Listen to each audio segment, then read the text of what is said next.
today we're in a slightly different location.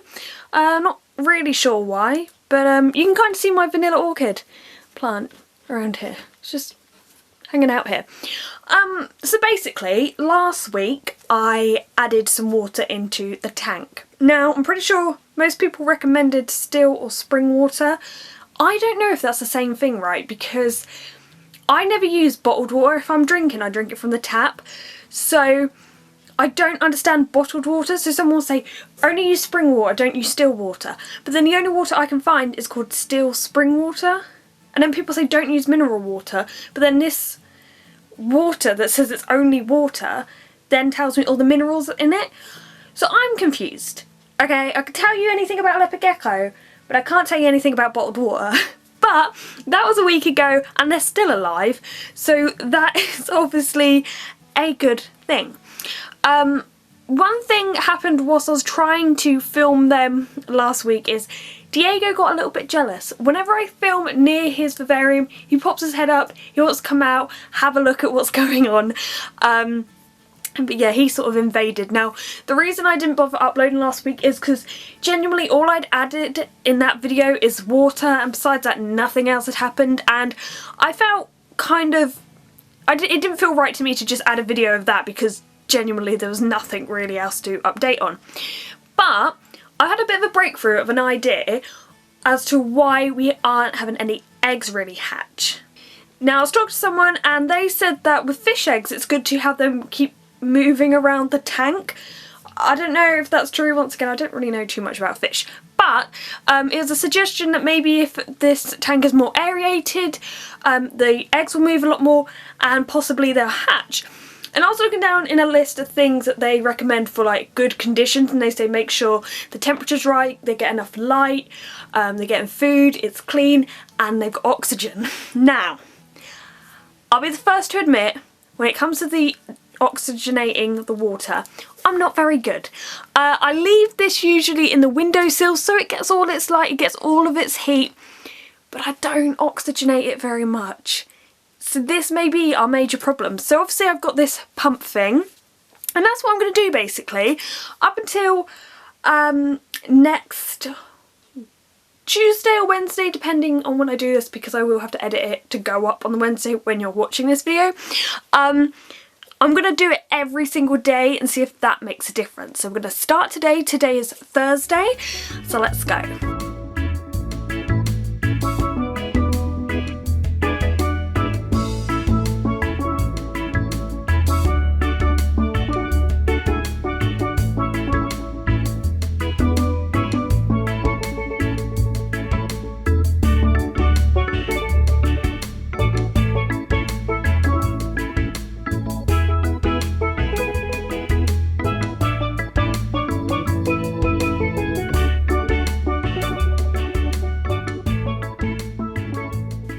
As you can see, I have been oxygenating the water every single day for the last few days, but I haven't seen any more life, and I haven't actually seen that baby we saw a few episodes ago.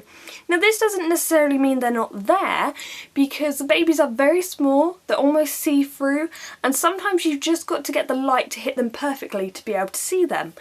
But there's still potential. There are so many eggs that we have to at least get one to hatch. I don't need any more eggs, I just need them to hatch. And as you can see, they're literally all around the algae. They're at the top, they're midway. The sea monkeys even swim into them and filter them out because there's so much, and the sea monkeys are still producing even more eggs.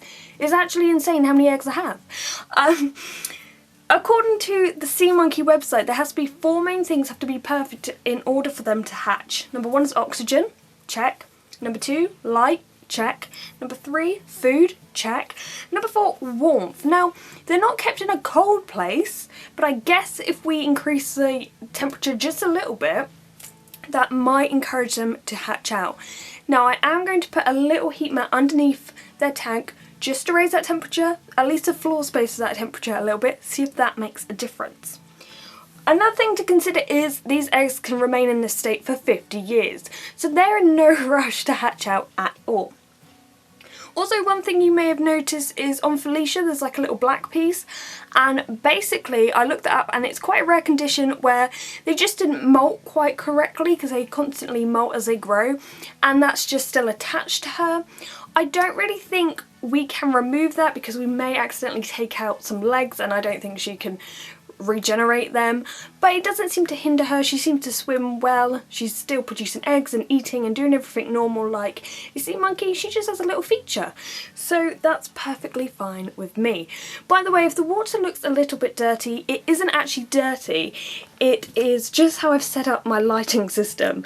My original light broke that I was just using for this, so I have a waxworm lid with a torch shining through it, so the water may look a little bit yellow, but it's not dirty.